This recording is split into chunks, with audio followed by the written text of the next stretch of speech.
biganiro byacu hano turi kumwe na chef nde Chef M. Chef M. Okay. Yeah. Nice. Uri gukora ibiki? So uyu munsi nyine dufite a hangout n'abashuti kuri Instagram ngenda teka. I also do fashion. So iyi ni edition yanjye ya karindwi.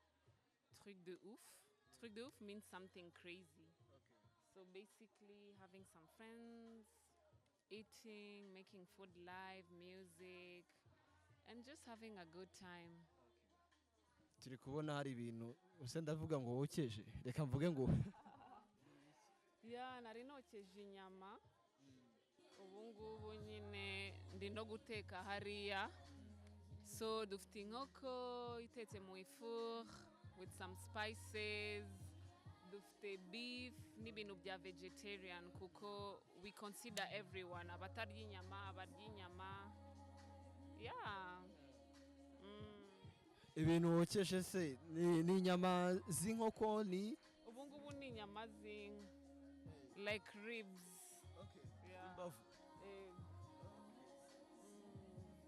Ese uzokeje bitwara igihe cyane kugira ngo zibe zitunganye nk'isaha nyine imwe ugateka neza buhoro kuko ugomba no kureka ibirungo bikicara neza so yego iryo funguro se rijyana n'ibihe biryo udusalads amasalade y'amashu concombre anything honestly umuceri agasosi imboga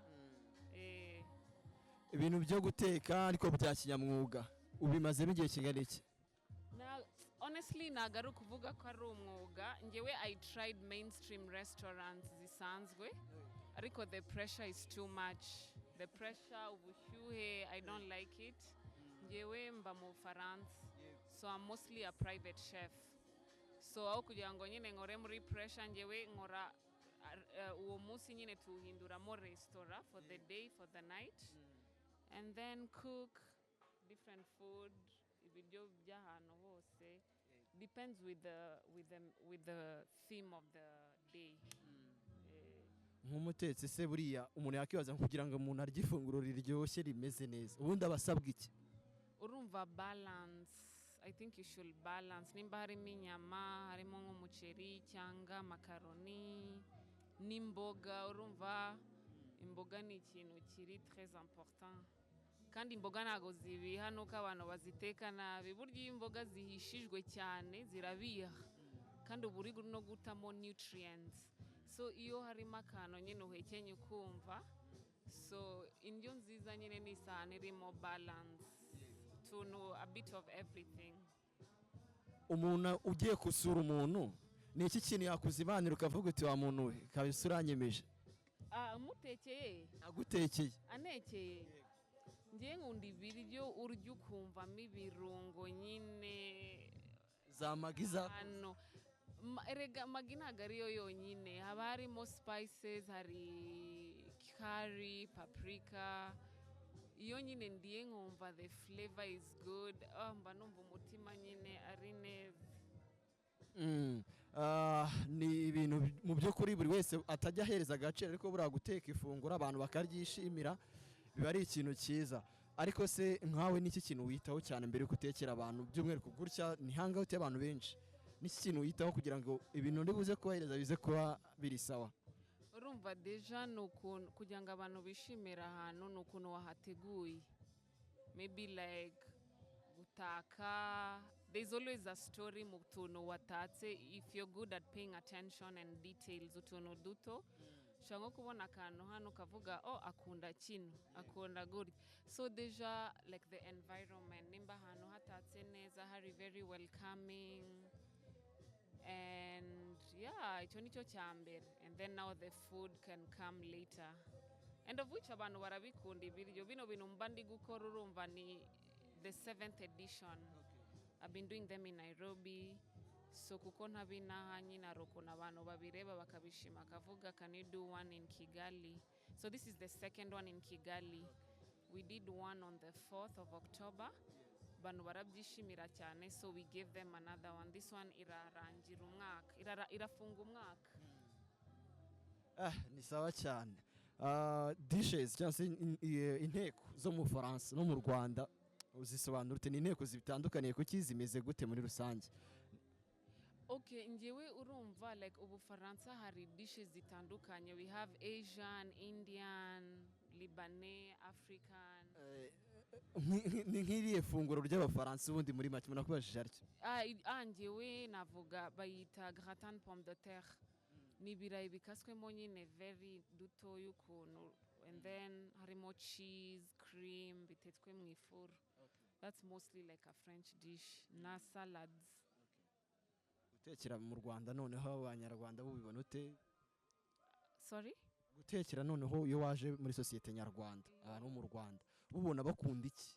Urumva the main thing ahantu hose iyo utetse ugomba kwibuka gushyiramo inyama. Inyama ni ikintu kiribwa n'abantu benshi, kandi nimba zidahari abantu ntabwo baba bari interested kurya. So ugakora chicken, nimba abantu baramenyereye mu isosi ukabereka like you cook a different way.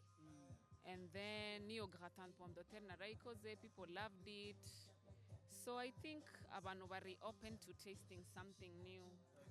Yeah. Apart from cooking, hari indi profession wabukora? Yes, I'm in fashion. Okay. Yeah, I'm a stylist, but I started as a model. So I'm mostly right now helping people to create their projects, creative directing.